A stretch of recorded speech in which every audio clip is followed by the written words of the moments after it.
I want to start with a prompt because I've never met you until this trip, but I've heard about your work for a long time with our overlap at Esalen and all the work that you've been doing in the world. When we were getting ready for this trip, people were like, well, who's Lynne Twist? And I was like,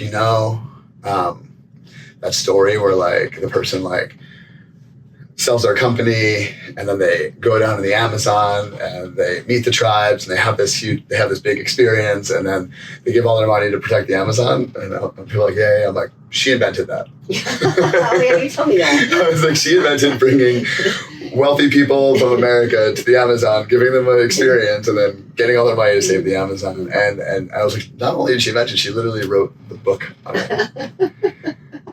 And though I know that's probably a gross oversimplification, it's awesome. How far off am I? Yeah, that's pretty good. It's one way of talking about it. It's awesome. Where are you from? I live in San Francisco. Oh, cool. And I was born and raised in Chicago, outside Chicago, Evanston, Illinois. Is this in your family background? This type of work that you're doing? Or is this a far divergence from what you... Kind of. I mean, it depends on how you interpret my family background. But my mother definitely was into what used to be called civic responsibility, that kind of stuff. We've lost that in our modern era, haven't we? Yeah, so she was president of something called WAIF, which was World Adoption Infant Foundation, WAIF. And that was an important part of her life. And then she was very much into civil rights. My father was a musician. We had a lot of responsibility relationships really with African American musicians, and that was kind of not okay. Yeah. She was raised in a colonial way in Korea because her father, my grandfather, who I never met, went to Korea in 1895 at the request of the Emperor Korea. It was called the Hermit Kingdom at the time, and it was completely not in the modern world. And so he hired one engineering firm, my grandfather's engineering firm, called Colbrand and Bostwick out of LA and San Francisco, not LA, London and San Francisco, to build all the bridges over the Han River, build the entire railroad system to connect all of Korea, build the water system in Seoul, the electric system in Seoul, the first hotel, the first international banking center, all of that between 1895 and 1906. And then the Japanese came in and occupied Korea, expelled and killed the emperor and empress and killed and drove any foreigners out, particularly my grandfather and his whole situation. But anyway, wow. I'm telling you that because my mother grew up partly in Korea, and she was treated like she was carried around with jiggy sticks, 4 men, and a little hat like this. Oh, like where they lift you up? Yeah, as a little girl, and she hated it because they were extremely wealthy. They'd done all this. They had mines, and it was colony. They were colonized. Yeah, colonized, and she just hated it. So after they came back and her father died, she vowed she would never raise her children that way. And so she went through this one. But you've been, for generations now that have been on a lineage of bringing worldviews together, or global connectors. Yeah, I think that's true. Yeah. Very fortunate to. Buckminster Fuller was a really great teacher for me in the very early part of my young life. Tell me why Buckminster Fuller was so important in your life. What do you think it is about his work and who he is? I just loved Bucky Fuller. Well, first of all, I didn't understand most of what he was talking about, ever. He was just like, woo, right over my head. But I loved him, and I got just as a person. Well, have you ever been with someone that you didn't understand, but you got him? Like I got who he was. I got him. I got him. I don't know how to say it. Yeah. And he was a little kind of short, little fireplug of a man, bald with thick glasses, and he loved the intellectual integrity of the universe. He loved it so much, and I loved the way he loved, and I loved him for that. And there's a Emerson quote I always like to quote. He said, Emerson said, "Who you are speaks so loudly, I can't hear the words you're saying." How good is Emerson at just distilling everything beautiful about life? And that was so true. Bucky, who he was, spoke so loudly. I couldn't understand anything he was saying, but it didn't matter. So I first heard him in the Marin Civic Center, in 1976, he was on a integrity tour. He called it the Integrity Tour, 80 cities for his 80th birthday. He spoke on the intellectual integrity of the universe. And I went to the one in Marin County, California. And I'll never forget everything about what I was wearing and where I was sitting in the auditorium. And, one of those moments where you had a complete and total, you could say revelation, but it was like a Kundalini thing, Shaktipat, and all kinds of work. I was sweating, crying, and my hands were perspiring. And I didn't understand what he was saying, but when he said that we're moving from a paradigm, a misunderstanding of the world from a paradigm of scarcity, which he defined as a you or me way of seeing the world. Either you make it at my expense or I make it at your expense. To a you and me paradigm, which is a paradigm of sufficiency, sufficient resources for everyone. Yeah. Where you and I can both make it at no one's expense. That's kind of, I'm distilling down the moment in this talk where I totally got it. You had like a full release during the talk. Yeah. Like, oh wow, yeah, that's cool. And I couldn't have repeated it then, but I knew I'd heard something that was changing my life. He's if you look at his work, he's in many ways the prophet of the modern era. Like from the Western world, he's the main prophet. He spoke about things that have happened over and over and over and over again. Incredible. He invented an electric car in 1949. He saw the end of fossil fuels. Nobody was thinking about that. And he wrote Operating Manual for Spaceship Earth, I believe, in the 47. I don't know when he wrote it, but I think it was around in the 40s. And I think he predates James Lovelock and Gaia theory and the whole thing. And I think that's you've been on the front lines of worldviews converging for your whole career. I think I have, yeah. I'm just lucky. I can't explain. Was there a directed intention? No. No. I wish I could say so, but no, I feel like I was just like that I'm here talking to you is an example. I didn't even know you existed before this trip. Yeah. Maybe I should have, but I didn't. And here I am. I can't not tell you how that is the circle of my life. I'm so blessed, and I know my life is not just for me, because that would not be right. I'm an instrument of something, or I wouldn't be having these amazing experiences. So I feel the same way. I feel the same way. I look at the extraordinary experiences of my life that I've been lucky enough to have. Yeah. And I just can't help but not think of what did I do I don't think what did I do in a past life to deserve this. I don't think I'm like, what is it for? How I'm supposed to do something with it. Has that become clear to you what that thing is? Yeah. I actually really think that now I really understand. Maybe, who knows, but I feel that whatever comes my way is for me to share with everyone and everything that is in my path. And and I didn't used to think that. I used to think, oh my God, I can't believe I'm with Mother Teresa. I can't believe I'm at Nelson Mandela's inauguration.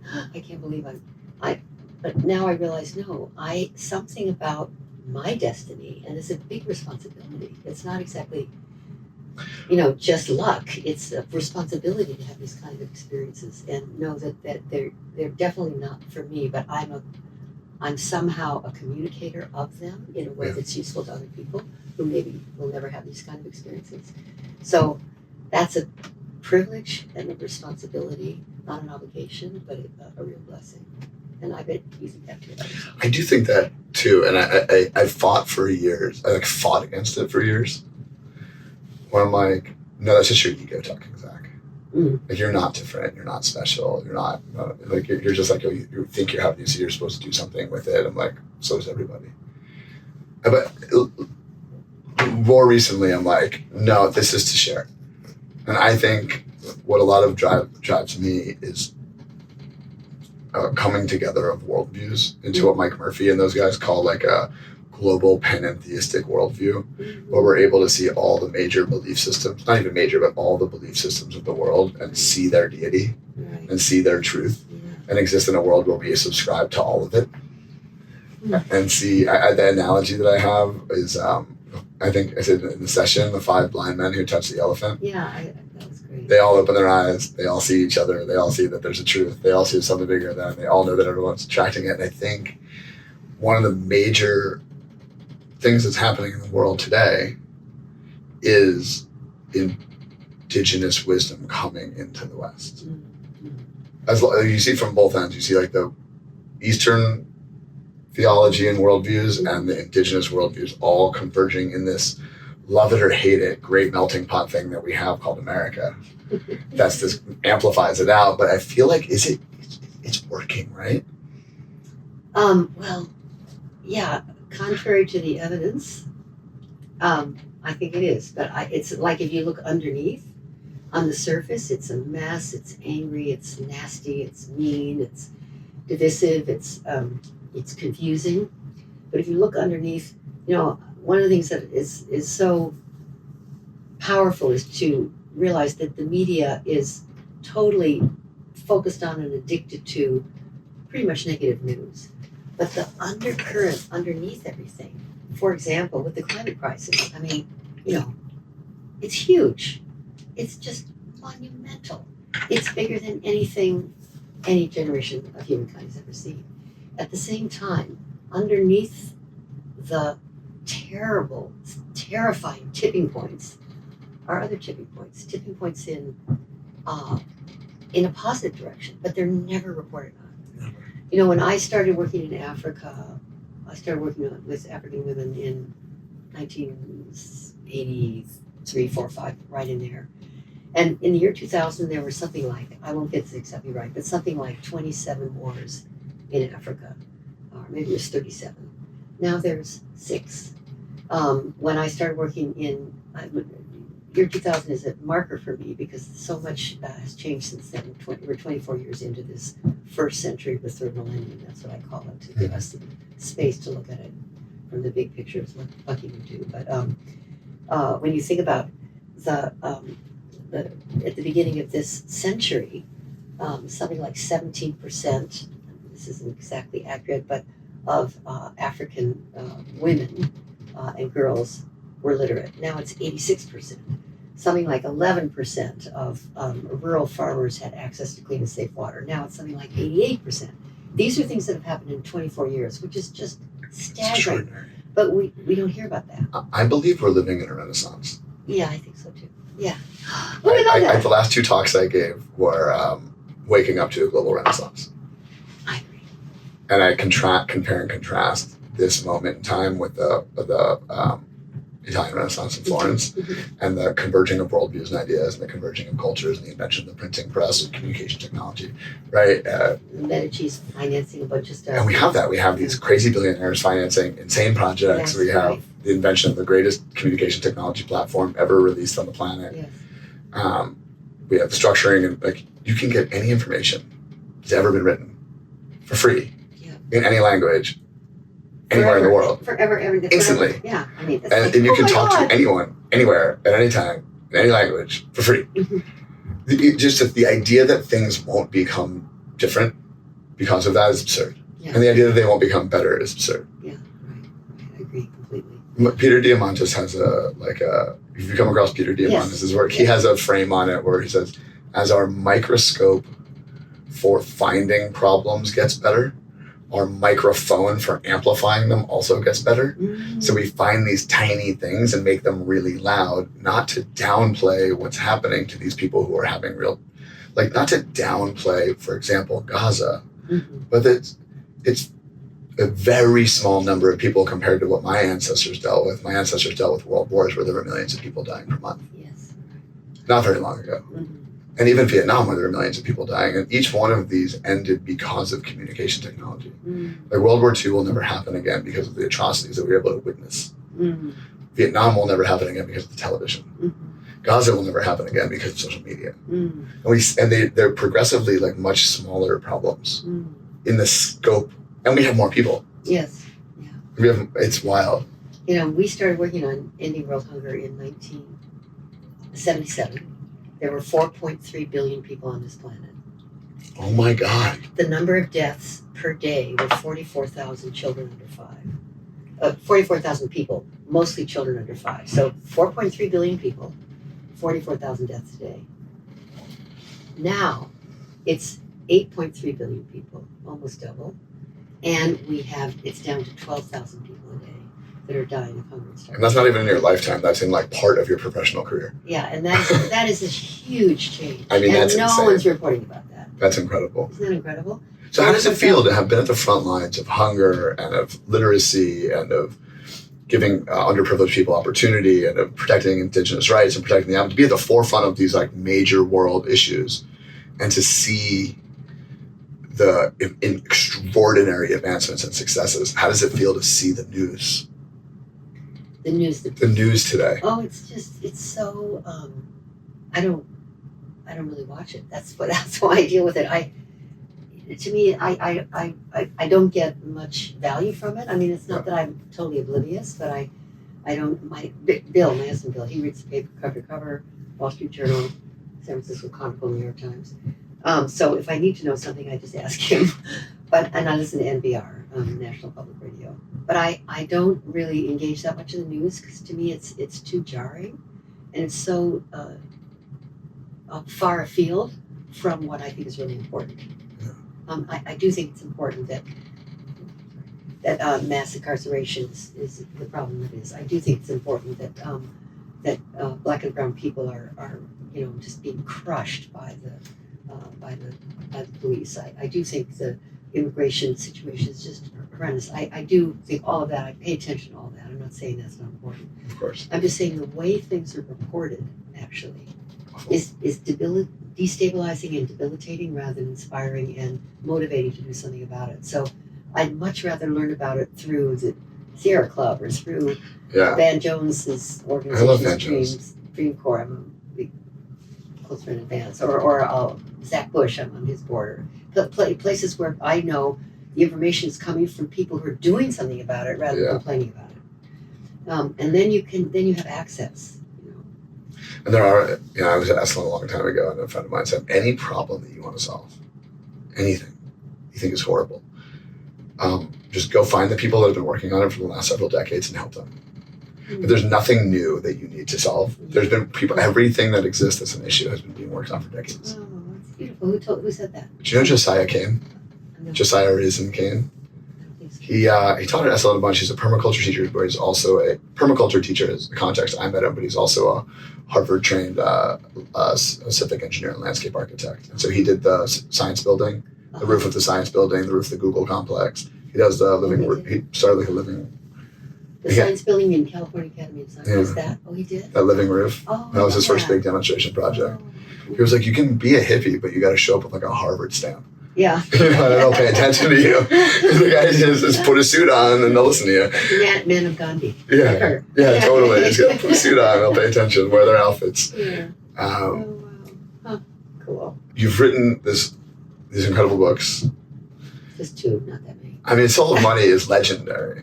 It was a good one. Yeah, it's legendary. And I assume you've come, it's kind of like a precursor to what Charles Eisenstein's kind of working on now, like sacred economics. Sacred economics. Yeah. He wrote that, about the same time. Really? We were on the stage together. I'm trying to remember when that was in Columbia, when I first met him, and we had a little bit of a conversation on stage. I guess I wrote that first, because he does reference it in his book. That's right. He quotes it. That's right. You seem to kind of Yeah, that's right. I love of all the things, right now your focus is in the Amazon? Well, yes, no. Okay. What's most interesting to you right now? Well, I consider the stuff that I'm doing all one thing. Okay. And even though other people would probably not say that, but so we work in the Amazon rainforest and the sacred headwaters of the Amazon with 30 indigenous nations spanning Ecuador and Peru. And we're working on new economic models to have the standing forest, the pristine, untouched forest, be more financially valuable, as well as ethically and ecologically valuable than destroyed forests. Yeah. So that's a change in our whole system, our whole way of seeing the world, our whole way of seeing government, and it's a bioregion. We're talking a bioregion, not Ecuador and Peru. Unfortunately, we're still divided up by countries, but we're working on a bioregion. So that's one thing. And indigenous peoples are so important now in my way of seeing the world. So that's one track. Another track is the Soul of Money Institute, which Sarah Vetter and I run together. She's very important to it, and she's also important to Pachamama Alliance. And that's about our relationship with money and life. But we also do a lot of programs for women. We do a lot of programs for people of enormous wealth that are kind of, conflated in their life because of so much wealth. Don't know how to raise their kids. Nobody knows how to relate to them. We do some really powerful work with wealthy families. Then we also teach fundraising, and we also work with women on what we call the Sophia Century. We think this is the century when women are rising to take their rightful role in partnership with men. That's the second track. And then the third track is we work with the Nobel Women Peace Prize laureates who won the Nobel Peace Prize. And I'm a strategist for them, and Sarah and I are fundraisers for them, and they work on women's issues around sexual violence against women and girls, primarily during war. So, like rape is actually a strategy or tool of war. So is just all kinds of really gnarly stuff that nobody wants to. We just saw it all over the news a few months ago. Yeah. So the Nobel Peace Prize laureates, the women that have won the Nobel Prize, they formed this amazing organization called Nobel Women's Initiative. So we work with them, we work with Soul of Money Institute, we work with Pachamama Alliance, and it sounds like it's three different things, but for me it's all one thing: to make the world work for everyone with no one and nothing left out. That's from Bucky Fuller. Create a world that works for everyone with no one and nothing left out. That's from Bucky, and then this phrase that's come from our Indigenous partnerships, which is to catalyze a transformation from human supremacy to sacred reciprocity with the earth, each other, and the community of life. That's really a mission that includes just about anything you can ever think of.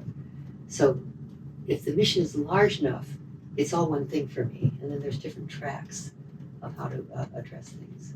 So that's kind of how I see it. Ever from the first time I heard you say that, it's been like resonating over and over and over again. It's amazing thought, isn't it? Human supremacy. And we grew up with it. Yeah. That's just what we were taught. You can't see it. That's ingrained in every piece of system and everything that we do, and it could not be more contradictory to Indigenous wisdom. Yeah. And every Indigenous wisdom from every part of the planet. They never went there. They never see themselves that way. And it's just not true. Yeah, it's not true. It's just not real. Yeah. That's beautiful work, and it definitely does feel all connected. Something you touched on that I think about often is because of the work of Buckminster Fuller, and because of the work of the scientists that put a satellite in space that were able to take a photo of the planet, and people like James Lovelock to build off that and create these Gaia theories where the planet is a whole organism, spaceship Earth, Gaia theory, the photo from the Cesper satellite in 1972. I feel like our generation, or like the people alive today, got to be the first people to not just think of the idea of all one, but be able to observe it and actually talk. Everyone just got COVID at the same time. Yeah. We all talked about it. Yeah, it was so great. It's never happened before. I thought that was great. That's amazing. I actually wrote a thing. I was like, we all just finally had an all-one experience. An all-one, right? It sucked, but like, it sucks, but like, even people who tried to hold it off, like New Zealand, they just got it a year and a half later. And it's like we all had the experience. Yeah. And it's almost such a beautiful thing. I was like, nothing's going to be the same after this. Now that we all know we're all connected. Yeah. And when you look at that, say you look at South America from a satellite, the Amazon is in 5 nations. 9. I thought it was in 5. Oh my God, I've been saying 5 for 2 years now. 9 countries. The Amazon's in 9 countries. Bigger than the United States. The Amazon rainforest. And with each country with radically different socioeconomic needs. It seems absurd that we would try to manage it based on the land boxes. Like country by country. It seems absurd. It's the biggest bioregion on Earth other than the ocean. And even I saw a photo of the Galapagos the other day from space. You know how you know it's a circle? Yes. But the way that you know it's a circle from looking at it from the satellite is the ring of fishing boats sit on the circle. And fish the circle. It's absurd. Oh my God. It's like stupid. Yeah. Right? And I think So how, from someone you've been in the Amazon trying to manage a bioregion, but that's locked in 9 nations, will we ever be able to manage bioregions as bioregions, or are we going to be trapped in this better nation by nation thing? I don't make predictions. I take a stand. I stand for we will move to bioregions. We must. So bioregions are so the way to go. What do you mean by a bioregion? Well, that it's knowing what watershed you're in and what ecological system you're in, and the lines that we draw in states and countries don't respect that. I mean, sometimes they follow a river, but they don't. Only because we couldn't get across it. Yeah. Only because we couldn't walk over it previously. But if we governed ourselves by bioregions, we'd have a much healthier planet, a much healthier relationship with ourselves and each other. There's a wonderful phrase from the Global Footprint Network where Matisse Walker-Nagel, the wonderful scientist who runs that whole thing, he says that if we really look newly at the world, even if we look at countries, there's the creditor nations and the debtor nations. And the debtor nations are the countries like Japan, Great Britain, where they don't have enough resources to take care of their own people, so they have to go get it from somewhere else. Where the creditor nations are places like Brazil or Ecuador or Ghana or Senegal, where they have plenty for their own people, and they have more than they need, and can provide for other countries. But rather than colonialism, if the creditor nations were considered the people with true wealth, because the true wealth is the natural world rather than money. Yeah, it's nothing to do with money. Yeah, it would be another way to look at the world. And so that's one way. And then bioregions, Lynne is the best person to talk about with bioregions. She's really into it, and she's on the Southern Caucus. She runs so much of what's going on at the COPs. I mean, Lynne is a huge hero in South America. And she's a biologist. She really knows her stuff. So the Sacred Headwaters Initiative that we have in Ecuador and Peru is a very, very significant bioregion, the most biodiverse place on Earth, 100 million acres at the base of the Andes. Untouched, roadless, pristine, and constantly under threat. And are there indigenous people living inside of it? Yeah, that's why it's protected. They're taking care of it. Yeah, they're the custodians, and they've kept every big monster oil and money coming out of there. But not even that, they know how it works and how to tend to it, even how to speak to it. And it's inexplicable that BP, Exxon, Chevron haven't gotten in there. You can't fathom it because they have billions of dollars and millions of employees, and then these indigenous people, there's 635 Zabra and 6,000 Achuar and 4,200 Waorani. They've kept them out, but they've done it with spiritual power, real spiritual power, and with the help of Pachamama Alliance. I don't mean to say they haven't done anything, but of course, we are at their. They're in charge. Yeah, you're at their. Yeah. What do you need? Yeah, right. How can we help? I mean, it's just incredible. And there's some incursions. I don't mean to say there's none. Yeah. But there's compared to Brazil, for example, which is practically devastated now. I was chatting with a friend who's making a film and building a school somewhere in the Amazon, and we got to get people's awareness about the indigenous people. We got to protect their knowledge and their wisdom. And I don't think people understand that their knowledge and traditions aren't like the headdress, and it's not the clothing. And it's not necessarily this language. Mm-hmm. It's they know how the forest works. Yeah. And the forest, you don't just let it go wild and the forest pops up. Yeah. There's people, mm-hmm. primates, mm-hmm. birds, reptiles, lizards. There's all kinds of sentient beings who are pruning, placing, shifting, fixing, helping, something like that come to life. I wish that came more because the feathers and the songs and stuff are so prevalent, but that's not what's up.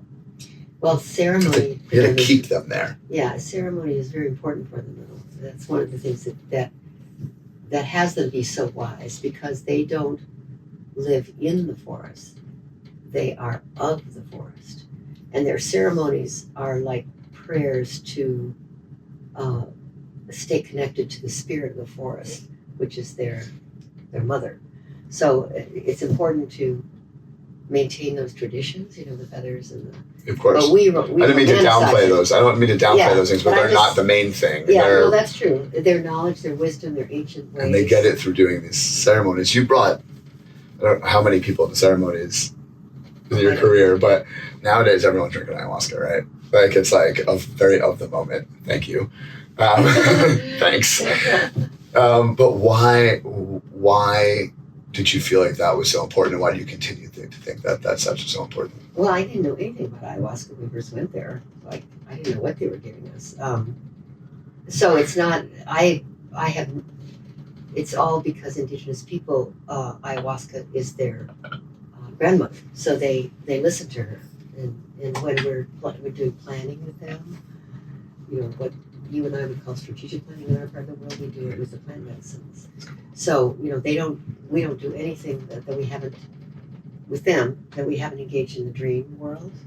You know, or we've done ayahuasca and then we wake up the next morning and we suddenly can see where to go forward. So they use, it's their teacher. It's like it's very much of a reverent part of life for them. But I'll just say that ayahuasca is so prevalent now in all the plant medicines. You know, I know that it's a little bit kind of wonky that people are using it all over the place and some without much supervision. However, I feel like the plants are just on the team and we need them. And so they're just with us. They're doing everything they can to help us. And so I'm okay with whatever people are doing. But we do it in the forest with the indigenous people, with the ayahuasca growing right over there, and then they boil it and do their whole ceremonies with it. And it's very powerful to do it there. I'll take you. I'd love to go with you. Yeah. I've never done it down there. I've done it in rainforest, and I've also done it in city, and it's very different. Yeah. Especially setting is very important. Yeah, not less powerful, just different. Different. Yeah. Different. You see different things because of the energy that's around you. Yeah, it's super cool though. It is the portal. It's the doorway to their spirit world, and it lifts the veil and it teaches. Very powerful teacher. And I've taken hundreds and hundreds and hundreds of people through those experiences. I don't do it that much myself. I have huge experiences, so I've done it maybe 6 to 9 times in 30 years. Oh, total. Yeah. Because I'm mostly guiding people, and when you guide people, you actually do have visions also. I do. Are you sitting in the room? Well, Sometimes. we're usually on the dirt in the longhouse or out. You're in there during the experience. Yeah, helping people You do the deal with dotted. what happens to them. I see a lot of people that don't drink it, so dotted on their head. I've seen that one before. Yeah. A woman was coming to sit. She's not drinking. Yeah, my friends think I do psychedelics all the time, and I've done ayahuasca like 4, maybe 5 times over 20 years. Oh. It's a big experience. I'm not training to be a shaman. I'm not training to be a shaman. I get what I need from it. It's been very profound and powerful for me every time. Last time I sat, I saw the entire consciousness of the forest embodied in one great tree with its roots, and that it was the forest, and it was just like firing out shamans to cities. Wow. Like it's just throwing, like the consciousness of the forest is throwing as many of these people out into all the cities to do and serve medicine, just to get people tuned into the energy of the planet. And that's what it's doing. That consciousness, that is the consciousness of forest. I was like, oh, cool. That's a cool tactic. And it's like a little under the radar. These guys in funny hats, and like, like that guy's crazy. It's like, well, maybe changing the world.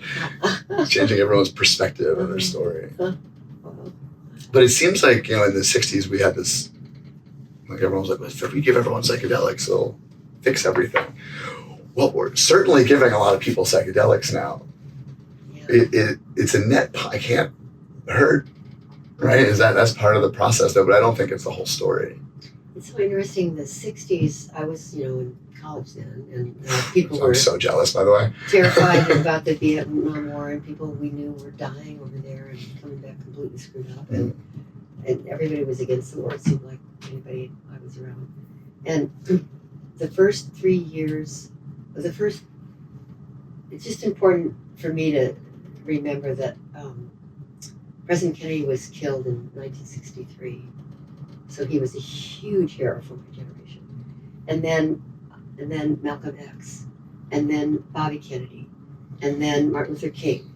I don't know if I have them in the right order, but 4 assassinations in 5 years for my generation. And it was like a knife in our heart, like, no, no, no, no. And I remember thinking, it's just gonna strengthen us. We're gonna like take Malcolm X and Martin Luther King and Robert and John Kennedy and just make the world a better place out of all that. And I think that the psychedelic revolution that was taking place at the same time as those assassinations and the Vietnam War and the kind of protest being, generation being born. I mean, that was the soil that I was, when I was in college. It seems like it all worked. I think It's not going to happen overnight, right? So it seems like in this maybe 2 more generations. Well, there was definitely the human potential movement was born during that time. And that's what I came up in. Yeah. Those are the people that I went looking for the 60s. Yeah, you did. I went clearly looking for the 60s. How old are you? I'm 39. Oh, you are? Wow, 39. Yeah, I used to be 39. Yeah. That was a good year. That was a good year. It's a fun one. My parents met through Clarence Clemens, the saxophone player for Bruce Springsteen, the E Street Band. Oh, my God. The big man. Oh, My dad and him were really? best friends. They shared an apartment together. Bruce Springsteen? Or Clarence the- Clemens. Ah, And when Clarence was touring and just playing bars, and my dad was there when he met Bruce, and they formed the E Street Band. oh, So my dad got really? involved early on and was then by default of traveling the world in the early 70s. Clarence got in the civil rights movement. Oh, my God. Because if you're a white guy, a Jewish guy, and a black guy driving a car around the Yeah. United States full of musical instruments, you're getting pulled over all the You got to time. do that. You're getting pulled over all the time, right? And people were like, "What?" Like just So there was a huge amount of that, and in that world, they kind of saw all those things that were super crazy counterculture, Mm-hmm. happened. Mm-hmm. It's not.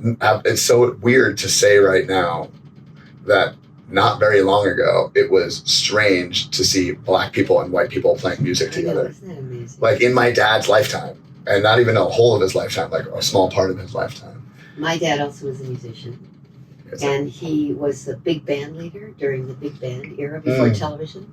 And everybody went to hotels and state fairs to dance. Everybody danced, and so his girl singer was Dinah Shore, you remember?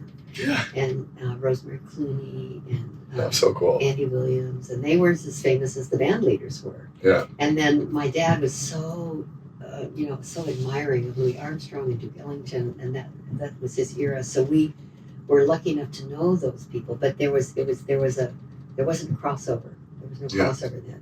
It happened later in your dad's generation, but it was an amazing time because my mother was a kind of a civil rights person and really tried to make that happen when it was, people resisted it so much.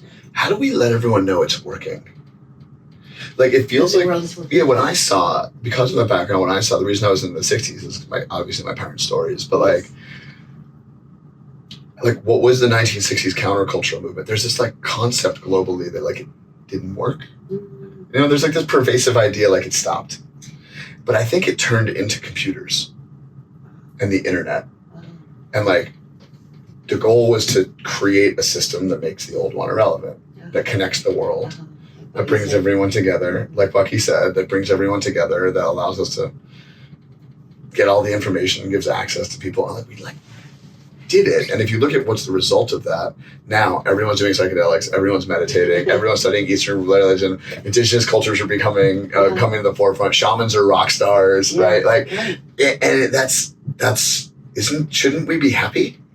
Yeah, and Shouldn't we be excited about this? That's my sticking point. I'm so confused. Help me be scared. The press is so addicted to negative news. I mean, that's just what sells. If it bleeds, it leads. Kind of, they used to say, the newspaper people. But I was with Dan Jonesy recently, and he was talking about how black people are black people are the king and queen of everything. Beyonce, you just think about Top of the game. They're top of the game. Sports, music, entertainment, Yeah, even politics. Barack Obama's the president. Yeah, top of the game. It's top of the game. They're like everything. They've made it. But the press, the cultural thing hasn't caught up with that. So it's really I mean, there was a Jewish woman elected president of Mexico a few weeks ago. yeah, she's fantastic. Nobody talking about it. Well, in Mexico, it's a huge deal. Not even in Mexico, but no, they're talking about it in Mexico. No, but here's the thing: nobody's talking about these specific things, which I find fascinating. Yeah. That she's a woman and that she's Jewish. Yeah. No. She's an environmentalist. And she's an environmentalist. It's nowhere in the news. Yeah. I'm so proud. Like, I'm so happy. I'm like, okay, so a Jewish woman environmentalist has got elected president of a major nation. Yeah. First one of all of those things in North America. Yeah. Incredible. And that she's a woman and that she's Jewish hasn't been It headlines. should be huge. We should be celebrating and dancing in the streets. And it's like, the New York Times headline says she had to downplay her Judaism, showing how Mexico is xenophobic. Oh. I was like, wait, what? America would never elect a woman, let alone a Jew. Like, and they're xenophobic. They just elected a Jewish woman. It's so incredible to me to see where these cultures have come from and what we're addressing now. But so let's go back. Let's get in Bucky's head. Okay. We're there. We connected the world. Everyone's talking. We see the absurdity of the lines drawn by the pirate kings, Mm-hmm. right? Bucky's line is like the whole world we live in is created by pirate kings who drove around the world on boats and put it together based on what we knew through boats. That's over. So now we can see the world. What comes next? Like, how do we? I have this vision of being able to govern the planet by bioregions. Yes. I totally see that. It just seems absurd. Yeah. That we can't. Yeah. How do we get there? Like, am I crazy? Is it too far in the future? Like, No. where do you think? No, let's go. How do we get there? Like, what do you see? You've been at it for a lot longer than I have. I think we're getting there. To me, you look at this crowd here on this boat. Yeah. It's amazing people, and many who've made a fortune in the digital age, Mm-hmm. and who are now turning that fortune toward really making a huge difference. So, I mean, each person I talked to, I'm just kind of blown away with where they are in their trajectory. I feel like this boat, is carrying, in many ways, some of the souls that are really the key players in transforming the entire world.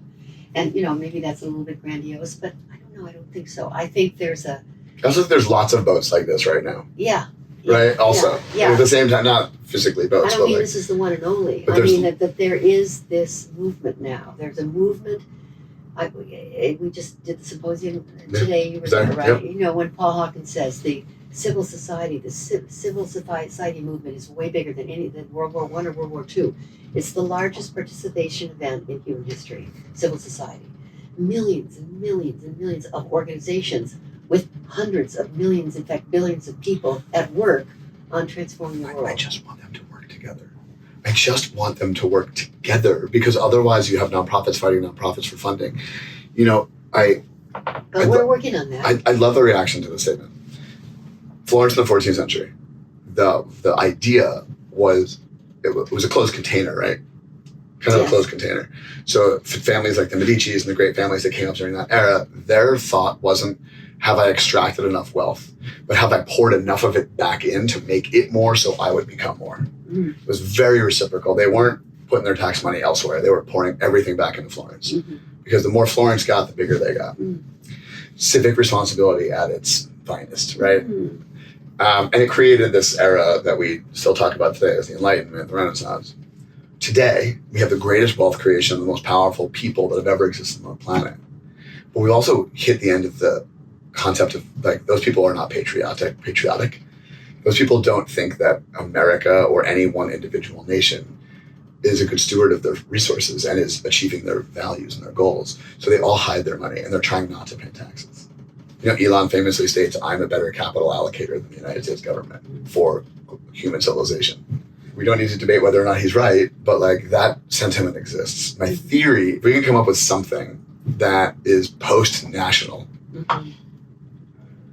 and that it helps us all get this global, obviously and clear to identify value set, aligned and we can start taking actions on these things, like protecting bioregions, like protecting waterways and animal populations that don't give a shit about national boundaries, that the resources that would be unlocked for that organization would be unlike anything humans have ever seen. I agree. How do we do it? What's that thing? Well, there's a movement that I think is really important to pay attention to and give a lot of shine a light on, and that is new economic systems that are really circular economies.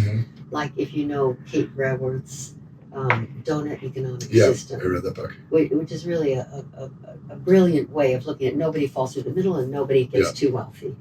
Do you know Andrew Hewitt? You probably know. Yeah. Yeah. So Andrew's got a whole scenario of blended finance, which is philanthropy and investment, that he's creating that focuses on taking all the money that's sort of sitting in DAFs, donor advised funds, is sort of gotten the tax deduction but isn't allocated. It's just sitting there. It's like, you know, billions of dollars. Yeah, billions, if not hundreds of billions billions. So I think what many people are working on, but I would say there's something called feminomics,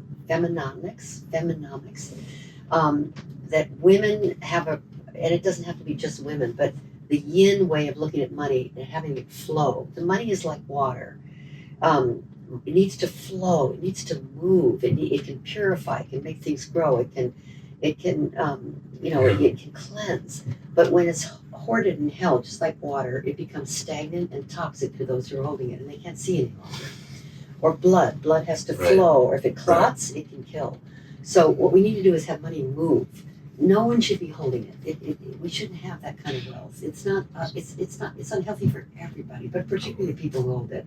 I work with some of those people, and I know it's not pleasant. It's not pleasant, and the whole system drives all the wealth to the top at the expense of the people on the bottom.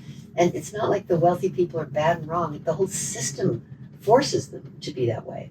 But I also feel that there's we're coming to a place where it's all toppling in a good way. Yeah. And it's going to hurt. It's going to be painful. It's not going to be fun.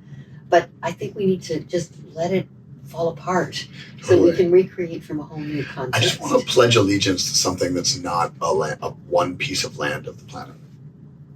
What is that? Like, I don't want to pledge allegiance to the United States of America. Oh, I see what you mean. I want to pledge allegiance to like earth, to life, to and not all one thing. There's not this like whole hippie thing, but I want to pledge allegiance to like an organization of people that are like protecting everyone's access to opportunity, basic resources, basic opportunity, education, stewarding regenerative land practices, stewarding waterways effectively, letting people express themselves however they want, spiritually and sexually and whatever. I want to help that thing, and it so clearly exists. Yeah. Through the thread line of all the work that you're doing, it's so obvious. There's a lot of people who are working on that too. I really feel that there's a I want to do the UN again, but no nations can come. You know what I mean? Like it's like UN, but no nations, and we kind of redraw the maps as bioregions, and that indigenous population has that bioregion handled. Let's listen to them. Let's help them. Yeah. Otherwise, you have these tens of thousands of nonprofits and NGOs that are really hard. Well, I'm in that world, Yeah. And it's there's a lot more collaboration than most people know. That's beautiful. There really is a lot. Like this is a collaboration between the Long Center and Pachamama Alliance. Yeah. We're going to ask for money tonight in a little while. And we're I put some cool stuff for my nonprofit in the auction. There's the auction, but we're also going to do a fundraising ask for the next 5 years, like people making pledges for the next 5 years.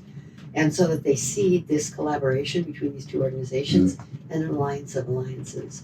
And that we'll share the financial resources that come from everybody. Beautiful. There's a lot of collaboration now in the whole NGO world, and there's all kinds of problems too. I don't mean to step over them, but it's almost like all the nonprofits become the bureaucracy. Then when you start to funnel all the bureaucracy, I use it in a good way. The term is like, actually, my friend worked for the government for a long time. He's like, bureaucracy is a feature, not a bug. Like you don't want big things moving too quickly. Kind of like when people think about it a little bit before it shifts. But and then maybe there's all these resources that are just stuck people having you see it all the time, people having to figure out what nonprofits they give their money to. Mm-hmm. Like, okay, what's my value set? How do I allocate the capital? Mm-hmm. Whereas in the past, it was just like, I'm an American, that's my value, here's my money. Yeah. Right. I want, Bucky touches on this concept a little bit. It seems like we're almost there. Mm-hmm. Mm-hmm. Yeah, I think we've got, we're in the middle of such a massive transformation. I mean, we can feel it. Yeah. It's just the health, everything's breaking down and everything's being reborn. And if we can just see the reborn part is happening rather than only focus on the breaking down part, we'll give it more power, we'll give it more attention, we'll give it more light. That's why I'm doing this. Yeah. That's why I decided to stop having these conversations in these closed containers and start having these conversations that I have in the closed containers and putting them out to the world. Because if you talk to anyone working at any level interesting in this space, especially someone working at your level for so long, I always find deeply optimistic, deeply passionate, deeply excited. and the optimism isn't about the future, it's about right now and the future. Aware of what needs to fix and working on it. Yeah. Yeah, I mean, the thing is, it's not naive to be optimistic. It's a political act. It's actually a political act. And I consider myself a possibilist. That's a phrase from Bill Urey, William Urey, and Frankie Moore LePay. The three of us, we sort of coined it. A possible is someone who is absolutely committed to possibility, always finding possibility, because it's always there. It's always there. You can always find it or you can create it. And without it, things go dead. And it is the future to create the next possibility out of whatever's happening. So it's a really important part of life. Well, last question. Oh. Maybe. Okay. David Katay and I have our new ritual of asking everyone, what's going on? Like, what do you think is going on right now? Like, at the core guiding principle, like, what's going on? Like, through all your work and creativity and all this, you have to have, in some way, formed a really good idea of what you think is going on to be able to exert all this effort to create all this impact in the world. Well, I think what's going on is, as I said earlier, that COVID came from the mother, everything comes from her. Only one species was impacted, ours. Nobody else got sick. Everybody was impacted. Other viruses have infected other species, not this one, just one species, ours. To me, it was, this is what Archon Lushwala, one of our indigenous partners, says, that we've been longing at a primordial level. Our species has been longing and yearning for something powerful enough and sacred enough to disrupt the way we were living, because we can't do it on our own. We become so powerful that we can't do it on our own. And it came. And how we use that disruption, that connectivity that happened during that time, and I call it morning sickness for a species that's pregnant with a new kind of human being. I think that's what's going on. I think we're in a birth process, and there's this wonderful prophecy, another prophecy, not only the eagle and the condor prophecy, but the prophecy from the Baha'i people, the Cherokee people, that says that the bird of humanity has two great wings, a male wing and a female wing. And the male wing has been fully extended for hundreds, maybe thousands of years. And the female wing has not yet fully expressed itself, so it's folded in and not yet fully unfurled. So the male wing has become over-muscular, overdeveloped, and ultimately violent to keep the bird of humanity afloat. So we've been flying in circles for hundreds and hundreds of years. But in the first century of the third millennium, which is now the first century of the third millennium, the prophecy says the female wing of the bird of humanity will finally fully express itself, both in women and men. The male wing in all of us will then be able to relax a little bit. And the bird of humanity will be, for the first time in hundreds of years, will soar. So I call this time the Sophia century, the century when divine wisdom, and particularly divine feminine wisdom, will begin to tame the dysfunctional masculine, the dysfunctional patriarchy, without making it wrong, but tame it, relax it. Give it an opportunity to relax. Give it an opportunity to relax. it's exhausted. I'm gonna cry. That's the first time I've heard anything like that. And in all of us, so in me too. And the feminine, the yin part of who we are will be able to fully express itself, and the world will come into balance. I think that's what's happening, and I think we are being reborn. I think we're pregnant. I think we're gonna have a rough, long, challenging pregnancy and a rough, long, painful birth, but it'll be worth everything to be recreated in a way that is consistent with the long-term future of life and has us in right relationship with all species, all children of all species for all time. That's what I think. If we had mics, I'd hand you one to drop. That is so. I've never heard it expressed like that. Mm-hmm. But it is. There's an energy present in the planet that's just overactive, and it's trying the best it can. The intentions are super positive, but it's just overexpressed, overactive, worn out, exhausted. Yeah. We can all feel it. Women can too. And even as someone, I identify as like intensely masculine. I've spent a lot of time working on that to like relax it, but just like it's tired. It's like and I'm taking time more to relax, but I just see it. I can feel that metaphor in my own day to day, especially in the world that we live in. It's so hard to just sit still for a month. It's a metaphor, but it's also a prophecy, and prophecies are powerful.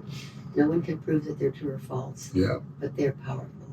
I landed really well with the prophecy of in the seventh generation. After times of great disassociation, a great spider will come and weave a web around the planet, connecting all tribes together to sing in unison one song, as one song, as one tribe.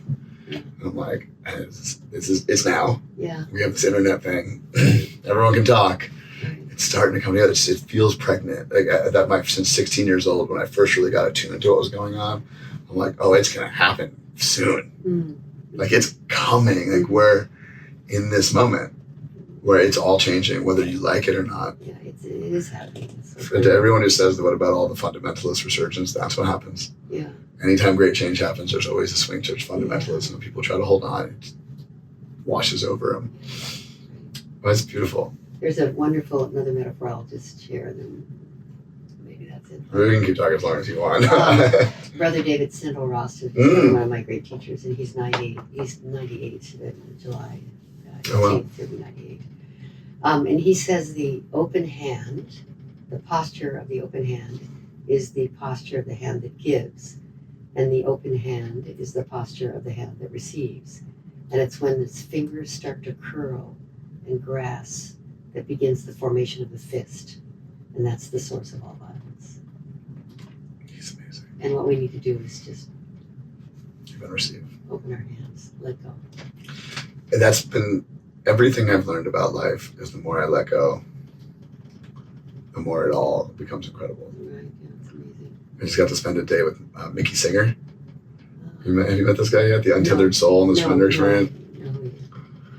Yeah, it's just amazing. He was like, God, Great Spirit, the universe, the Tao, Allah, whatever you need to call it, created everything that came before you. And it's going to create everything that comes after you. And it created everything that you can see and everything that you interact with. And it created your eyes that can see. And then he does this thing where he's like, what do you think it needs your help for?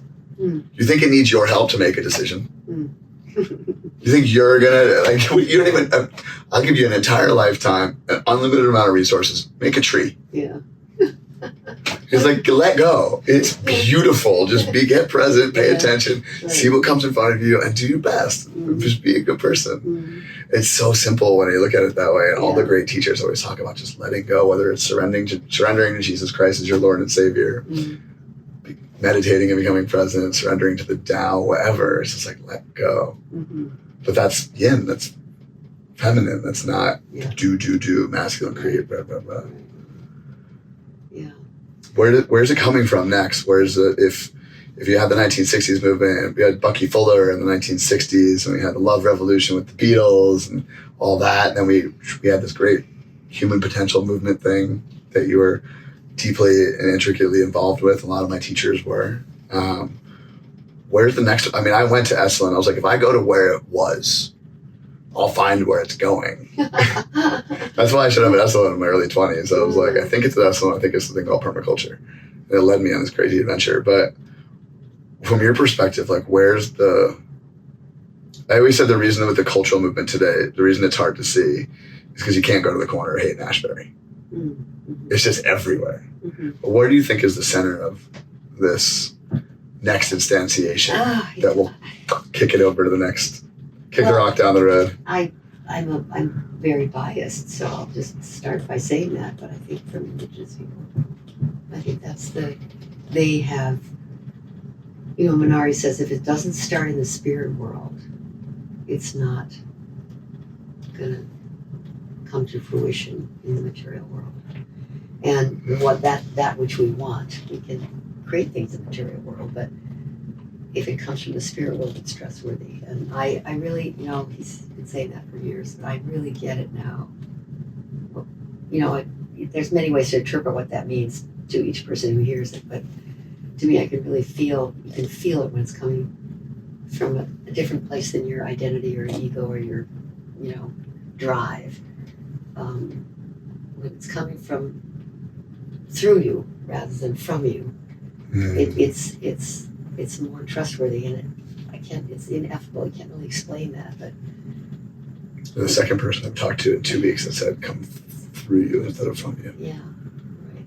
It's a wildly different approach to life. Mm-hmm. To let something come through you instead of from you. Yeah. And my hope is that as we globalize, the fear, right, is everything becomes monotonous. That's like the great fear of globalization, where everything becomes the same. I don't think that's what's happening. As someone who's lived a very luckily enough, gotten to live a very global life for the last 30 years, the more and more the world becomes global, the things that become more interesting are the things that have their lineage. Mm-hmm.